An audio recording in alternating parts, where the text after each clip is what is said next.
Mwiriwe bakunzi bacu ba YouTube TV, nanjye kubashimira urukundo mumaze iminsi mutwereka ubwo mwakoraga like, mwakora na subscription, mukanasharinga video zacu, mutibagiwe gukora na notification. Ibyo byose ndabashimira kabisa, mbikuye kuri ndiwe mutima. Ni urukundo mutwereka kandi n'urufasha butagira ingano muduha. No munsi rero tuje kuganira kuri topic yoroshye cyane. Ndakeka ko ibintu ngiye kuganirizaho buri muntu wese hejuru y'imyaka 20 cyangwa 15, ibyo bintu biba nabyo. No munsi topic nazanye ni topic yoroshye cyane kandi dukeneye turi twese kandi turi benshi. No munsi topic ndivuga iragira iti: ese umurwayi wanjye ni iki namukorera igihe ari kwa muganga cyangwa ugiye kumusura? Uwumva ibintu wakora ntabwo ari ibyerekeye ibiryo gusa, ntabwo ari kumugemurira gusa, hari ibindi byinshi wagenda ukora, ariko muri video tugiye gukora uragenda ubisobanukirwa mu buryo bworoshye. Ese ni iki ngomba gutekera umurwayi wanjye?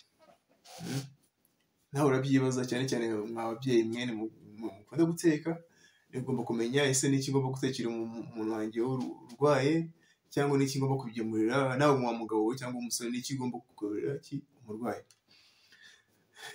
Nko mu bitaro, niyo turi mu mastage cyangwa turi mu bitaro, tujya duhura n'ikibazo cyane ugasanga umuntu aragiye yikozeho uko ashoboye rwose pe, nibyo pe, aragiye afashe amafaranga ye menshi cyane, ureba nta n'ubushobozi bwinshi afite, agiye agura nka fanta cyangwa igifanta kinini cyangwa iki, aragiye ayishyiriye umurwayi ngo niyo umurwayi ashaka, akagura fanta n'umugati ngo nibyo amushyiriye.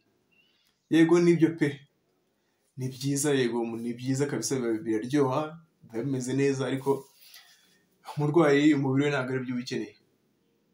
Yego nabyo hari ibice wakura muri izo sukari nako muri iyo fanta wamushyiriye cyangwa muri uwo mugati wamushyiriye, ariko hari n'ibyo udakuramo byinshi cyane kandi umubiri uba ubikeneye.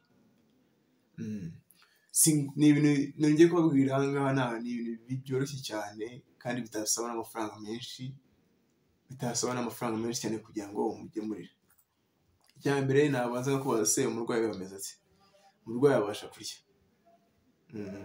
Nimba umurwayi abasha kurya, ikintu wamugemurira byo ni ibiryo bisanzwe, ariko icya mbere ukita kuri ya ndyo twavuze yuzuye, ariko iby'umwihariko ikaba ukongera imboga, kuko urabizi nimba umurwayi amaze igihe cyane mu bitaro, ntabwo aba ari kugenda, ntabwo aba ahaguruka ngo agende, ashaka kujya constipation cyangwa imatwe.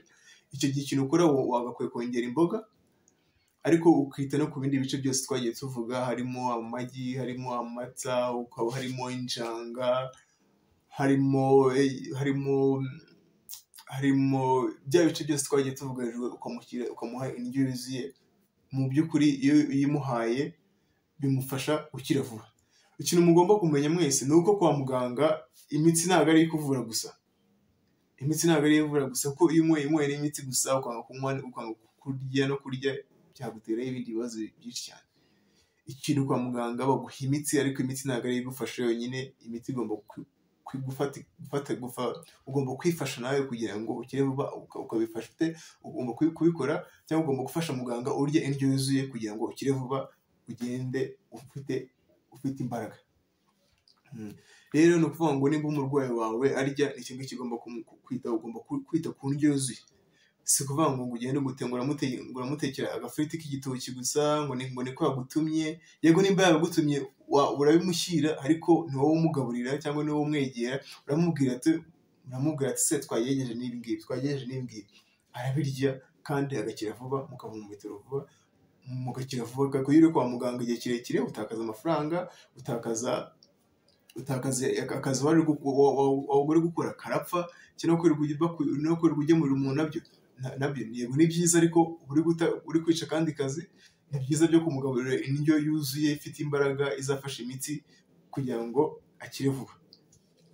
Nimba umurwayi wawe rero tuvuge wenda murajya arwara cyane, bibaho bikaba ngombwa ko ataba akibasha kurya, abarira muri sonde, niko navuga ko twitwa sonde, hari akantu bamushyira mu zuru kakamanuka kakagera mu gifu, cyangwa mu kanwa kakamanuka kakagera mu gifu. Ni iki ugomba kumuha? Ikintu ugomba kumuha rero nta kindi, ntabwo ari ukufata ngo ufate fanta wimushyiremo. Yego ni byiza, nimba nta kintu ufite nabyo ugomba wabimushyiramo, ariko sinzi ko wabona amafaranga yo kugura fanta ugura amafaranga yo kugura iki. Buriya kugira ngo umuhe fanta umurwayi ikintu wagakoze wagafashe igi ukarisatura, warangiza ukarishyira mu kantu kwa muganga, ukabaka serenge, hari agaserenge bakuriramo gutya kwa kundi bakuriramo umuti, iryo gi ukajya urivoma ukarishyira muri ka gakibe kamugaburira, yangiza hakajyamo amagi cyangwa ukaba wamushyiramo n'amata. Ibyo bintu kabisa umurwayi wawe bimworohereza gukira, bagakira vuba. Ikintu cyo nakubwira ni uko kwa muganga abantu benshi batinda mu bitaro, hari igihe biba byaturutse no ku imirire yabo idashyitse. Umubiri muri make burya akamubwira iyo warwaye nta kumubiri utaba wakoze, kugira ngo ugere rwa rwego rwo kurimba utakibasha kubyuka, utakibasha kujya kwikorera ikintu pe, umubiri wawe wakoze uburyo ushoboye ubwo aribwo bwose. Rero niyo urwaye hariya mu bitaro ntabwo ari imiti nyine uri gukora gusa, n'umubiri ubwayo wonyine uri gukora iyo bwavuga kugira ngo urwanye ingaruka cyangwa ugerageze utumubaho, niko umubiri ukoze. Rero ikintu ugomba gukora, umubiri ni nk'imashini. Iyo utwaye moto cyangwa ugatwara imodoka bikagera aho ngaho esansi igashiramo cyangwa ikagabanuka, uba yizeye ko gake gake imodoka iraza guhagarara. Rero nayo ni nk'uko nguko, ni ukuvuga ati ni urugero, nimba uguriye moto cyangwa imodoka ukayigurira amavuta meza cyangwa esanse cyangwa igitoro cyiza, imodoka izagenda neza ifite imbaraga. Ariko nugenda ukayigurira amavuta mabi, moteri izakwama, bigende bite, ihagarare. No kwa muganga rero nako n'umuntu uko ameze, umuntu ugomba kumugaburira indyo yuzuye imeze neza ku buryo bimufasha gukira vuba. Indyo yuzuye nayo twarayivuze muri video zatambutse, ntabwo ari ifiriti n'inyama gusa. Ibyo nabyo ni byiza pe, ariko ikintu ugomba kwita, iyo ndyo yawe igomba kuri mu bya bice bigera muri 4 twavuze. Harimo ibyubaka umubiri, ibyubaka umubiri aribyo bigizwe n'amata, ibintu birimo proteine, ibitera imbaraga harimo carbohydrates, ibifasha kurinda indwara harimo amafruits n'ibidufashe mu igogora, harimo imboga, ukamuha n'amazi. Ibyo bintu bidufasha kabisa kumererwa neza, umuntu agakira vuba mu buryo bumworoheye. Ikindi kintu rero, nimba uri kumwe n'umurwayi wagiye kwa muganga, ugomba kumuha hafi, ukamuganiriza, ukamubwira uburyo agomba gukira. Nimba ari umuntu wizera Imana, ukamufasha ugasenga, ibyo bintu bimwongera morale agakira. Urabizi neza ko iyo uhuye n'umuntu akumutiva cyangwa ugushyiramo icyizere, wumva uruhutse mu mutima wawe, n'ubwo buryo bigafasha umubiri kuruhuka, bikawutera akanyabugabo bwo gukomeza kwirwanaho, bwo kumva umuntu yumva ko atakiri wenyine.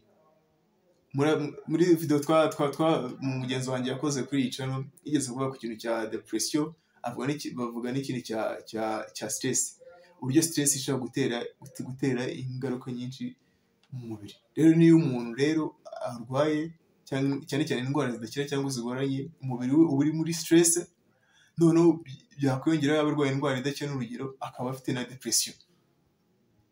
Rero n'urumva ko ukeneye kumuba hafi, ukamuganiriza, ukamutegura mu mutwe kugira ngo ufashe n'umubiri we kuba yakira. Rero n'icyo ngicyo uba ugikeneye. Ikindi, nimba ufite umurwayi wawe ukabona atangiye gutora agatege, ukabona arabasha kugenda, mube hafi, umwegere, umufashe agende. Ibi bituma aguma mu mubiri buri gihe, umushyiramo agatege kugira ngo wumve ko ashobora gutera agatambwe akagenda. Rero nagira ngo mbabwire ko tugomba kwita ku barwayi bacu neza, tukabakorera nk'ibyo nabwiye hejuru. Mu by'ukuri ntabwo uzatuma utinda mu bitaro n'umurwayi wawe, kuko ndabizi ko abaganga byo akabo baba bagakoze, nawe haba hasigaye akawe, ako kaba kasigaye ni ibyo ngibyo. Murakoze cyane, mwari muri kumwe nanjye Nsanzwe Alex, nkaba ndi umunyeshuri mu ishami ry'ubuganga mu Rwanda. Nawe utaha.